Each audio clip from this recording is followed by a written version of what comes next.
Welcome back to the Hydra Mecha Monthly. Hi there.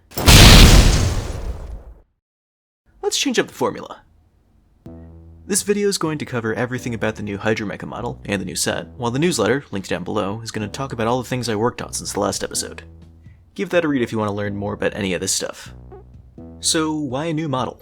Well, some parts of the old one were really starting to bother me, namely the hands, ankles, and the joints in the elbows and knees. I also felt like I could do a better job with the model overall. The old model dates back to 2023, and I've had a little bit more practice since then. Alright, let's get started on the model tour. We'll begin right where we just were. I'll get through the background stuff pretty quickly since it's all recycled. The table and backdrop are modified from the previous version of the set. Their textures were hand-painted in Krita. Meanwhile, the monitor is a picture I took of a physical model with some added text. It has a plane behind it set to hold out, which erases whatever's behind it in the render. That's very useful for editing, so I can just slap whatever I want behind it. There's also this mask mesh that goes over the head. It'll be important later. And now on to the model proper, starting with the shaders. I'm assuming you already know some stuff about shaders, but if you do want to learn some basics, I highly recommend this video. It'll be linked in the description. The texture on the head changes depending on where it is on the camera, using this setup here. It's kinda like slaying at a chowder. The shades have an image texture, which was originally made procedurally with the first version of the model, and then baked to an image. It goes into an emission shader, and is also used for the text on the monitor. The dark blue parts of the face are much simpler, with just an RGB input. And the projection cone uses a wave texture to generate the transparency. Moving on, the main body has a much more in-depth shader setup using a few sets of textures.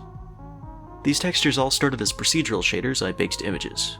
I modified a couple of them using a mix of Blender's texture painting, with some additional brushes I'll link to, and Krita. First up is the base color. If you look closely, you should be able to see some subtle brush smudges. Those were made using a texture I painted in Krita that was scattered using Scattershot. I'll talk more about that procedural stuff later. Next we have a couple roughness maps, ambient occlusion, and the metallic mask. These go into diffuse and glossy shaders, which are then mixed using a Fresnel for the vector. That then mixes with the metallic shader using the metal mask from before. The lights on the model are way simpler, just a couple of emissive things.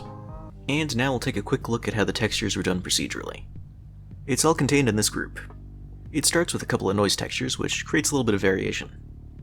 This group adds the paint smudges and creates the metal mask. And then everything combines in just about the same way as the image texture version. The edgeware part of the group was made following a tutorial that I'll link below. I have it working with a scratchy texture I made in Krita. It adds some metallic wear to all the edges of the model, which also includes some of the inner ones which I didn't really want, so I had to go through and erase those later. And then over here is Scattershot, a page shader that scatters the textures to prevent tiling. I'll link to that below as well. It uses a paint smudge texture that I also made in Krita. And now onto the rig. There are 3 bone collections here for the deform rig, IK rig, and the control rig. The deform rig has a bunch of limit rotation constraints to prevent the model from bending in ways that would break the robot joints. Combining this with a copy rotations constraint lets me pose the model using inverse kinematics without breaking stuff, although it can get a bit janky sometimes. The body has a couple bones for the torso and pelvis, along with a root bone for the whole thing. The head has some controls for where it can look, rotation, and some stuff for the face. The mouth also has some shape keys for emoting and talking. The hand bone can be used to rotate all the fingers at once, and the fingers themselves all have IK setups. The model's mesh is fairly simple and uses subdivision surface modifiers to smooth out some parts, with some edges set to creases and sharps where needed.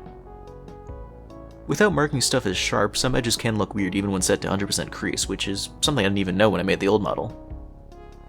And last but certainly not least is compositing, something that I finally started using with this model. This is the setup I used for the turnaround gif on the Newgrounds art post, linked below. I wanted to include some VFX for the head to make it look more hologrammy.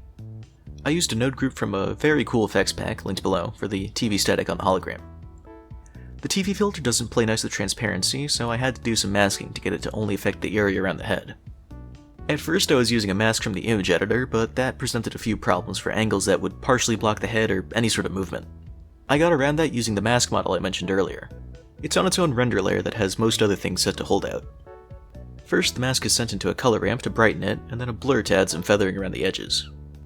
That's used as the factor to add the TV static head onto itself, which makes everything more saturated while also keeping the static where it needs to be. That goes into some glare and is then made transparent before being combined with the body, which also has some glare added to it. And after that, it's thrown into a background with a little bit more glare to make the hologram a little brighter. And that's the model tour complete. I'd like to do some more animations with this model soon, but first I gotta finish my giant robot scorpion scratch build for Robot Day on Newgrounds. Stay tuned for that.